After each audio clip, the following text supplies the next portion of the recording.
Τι, είναι κομπλιμάν. Καλύτερα να το βγάζεις παρά να το κρατάς. Ναι, αλλά δεν κάνουν έτσι μπροστά σε μια πριγκίπισσα. Ευχαριστώ.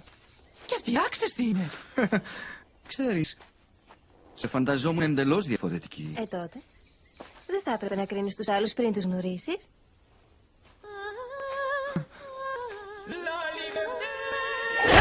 Πριγκίπισσα! Μα τι κάνεις εκεί? Ησυχά, mon chéri. Είμαι ο σωτήρας σου και σε σωζώ από αυτό το πουχασινό. Κτίνος. Hey, αυτή είναι δική μου πριγκίπισσα, βρες δική σου. Παρακαλώ, τέρας. Δεν βλέπεις ότι είμαι απασχολημένος? Ακού το φίλε. Ποιος νομίζεις ότι είσαι, ποιος? Μα βεβαίως τι αγένεια όλα. Παρακαλώ, άσε με να συστηθώ. Συνάνθρωποι!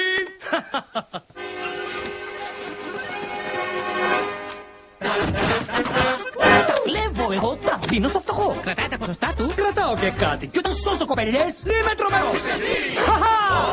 Πρόσθετα. Γουστάρω να καυγά μια τσαχπίνα κοπελιά. Και το νόημα είναι το να βγάζει τα λεπτά.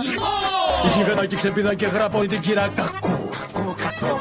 Η πεντάμορφη μετέρα σαν αβοσά φωτιά. Το σπαθί κρατώ, στην καρδιά σου το περνώ. Καμαρώστε λοιπόν πως γίνονται όλα αυτά.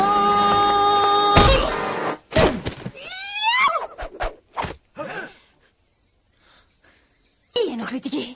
Παλιό!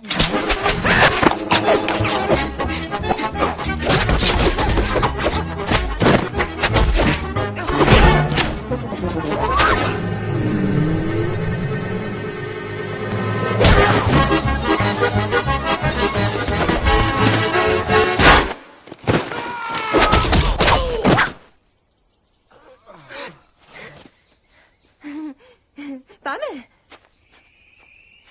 Μισό λεπτό.